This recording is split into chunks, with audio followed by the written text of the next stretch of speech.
Nation of Fitin10, welcome to day 60. 10 days to go. The final day of the double digits in terms of days left. And we are really coming down to the nitty-gritty. It's hard to believe that the challenge is nearing the end here. Today, I'm going to talk about collagen. I've got two collagen products. The first one I'm going to talk about is part of the women's health line. Men could use this as well, but this is a very, very popular product, especially among women, because as you may already know, that collagen is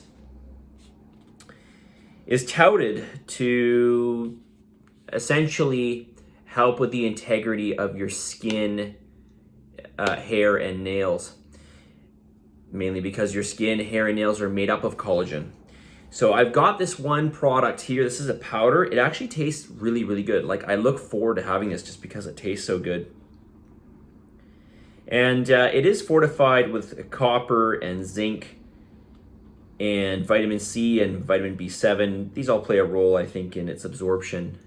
But to be honest with you, I haven't looked. I just trust it and think it's a good product. Tastes really good.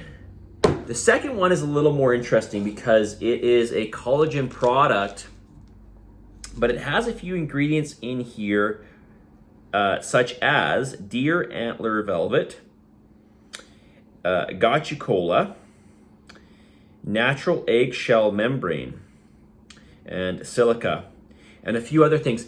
This is not just for your skin, hair, and nails. This is also for your joints. This has been formulated more as a joint product, not just cartilage, but specifically tendons and ligaments. And this is one that I use as well. So I use both these products. And this is really, really good, as I mentioned, to support connective tissue. So if you want to give either one a try, or you want to use both, I would just use one or the other, to be honest with you, unless you're me, of course. Give it a shot. This one, as I mentioned, Total Radiance Collagen for your skin, hair, and nails. This is really, really good tasting. This is a peach mango flavor, and again, Sinner Collagen. This is in addition to your skin, hair, and nails, joint health. Okay, more questions here. This person writes, I'm struggling to increase weight for some of the weightlifting exercises because I have only 2 to 3 reps with the heavier weight. Okay, so it sounds to me like if they move to the next weight up, they can only get 2 or 3 reps.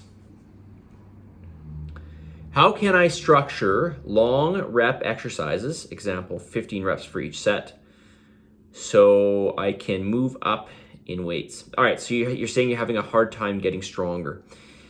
So there are several things we could do to use. Okay, so there's several ways we can tackle this. One, we could work on more explosive reps and actually not train to failure. So we could just work on more explosive reps and eccentric portions of the movement, meaning we go very slow on the way down.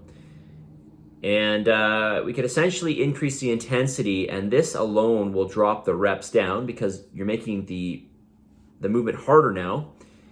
But we're also training it in such a way, as I mentioned, power on the way up, explosive power on the way up, and then of course very slow on the eccentric on the way down. We're training for more force production. And this would be one way that we could increase your strength without changing the weight. Another option would be you could add some variable resistance. You could take the weight and use, well, I don't know what you're doing here, but I'm assuming this is an isolated movement. Seeing that there's such a discrepancy in number of reps you can do going from one weight to another,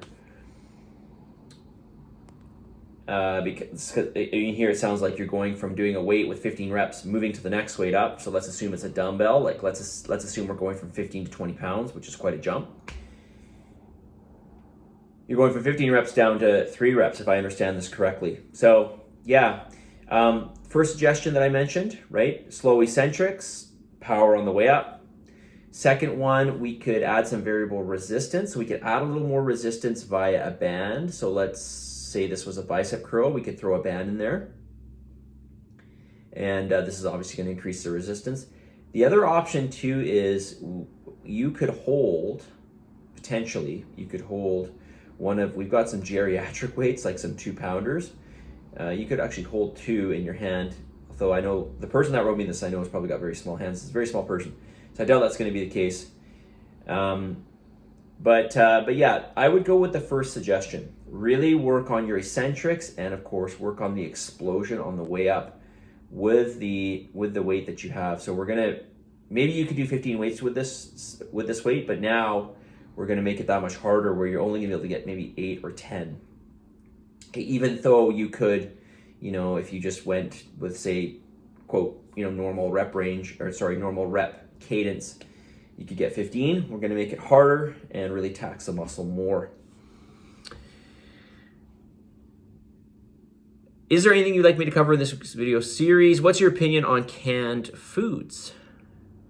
I have no opinion, really. I don't really have an opinion. You can have canned food. Just be careful with what's added to it. So, if you're eating it's fine to have beans, but if you're eating like canned brown beans, and this is just an example, there's a ton of sugar and other stuff in there that's not so good. But if you're eating something like canned tuna, yeah, this would be fine. Just be careful with the canned tuna that you eat, because if you're eating things like ahi or bluefin or white albacore, this is going to be very high in mercury. So you want to stick with things like skipjack or albacore or chunk-like tuna. These are going to be lower mercury fish. So just be careful if you're eating tuna, canned or not. Just be very careful with the type of fish you eat. But in general with canned foods, I don't really have an issue. I don't know if foods that are canned for a while, if they lose nutrients. I don't think they do, because they're canned, so they're not going to be oxidized like if they're just sitting out in the open. So yeah, I can't imagine anything wrong with it other than that, and of course the additives that they put in there, if there are any at all. Of course, if you're getting tuna in a can, you want to make sure it's get it in water, not oil. All right, message of the day. Okay, I hope that helps. If it doesn't help, let me know, please. Message of the day on this day 60. What is the secret in all of this? What is the secret? What is the magic?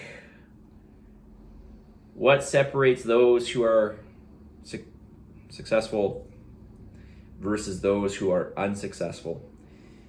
It's just being reasonable and consistent. Well, at least when it comes to diet. But really, that's like that. It's like that for anything, right? It's like there has to be a certain level of reasonableness, if that's a word. There has to be a certain level of reasonableness in order to be consistent. Like, it can't be like so intense that, and it's going to be like, it can't be so intense and remain consistent. That's just, one defies the other, right? So we've got to be reasonable. Just like with your diet and your calories, reasonable, which by the way, I still haven't talked about why I give you the calories I do. Why not lower? Well, I think I did touch upon that. Anyways, I digress. The secret in all this is just to be reasonable and consistent. That's all you have to do with your calories, okay? To a certain point. Yes, you will plateau at some point, but this is a long game. This is all about the long game and playing with numbers. But the big secret in this, reasonable and consistent, and certainly don't go too low with your calories, specifically when we're talking about diet, of course.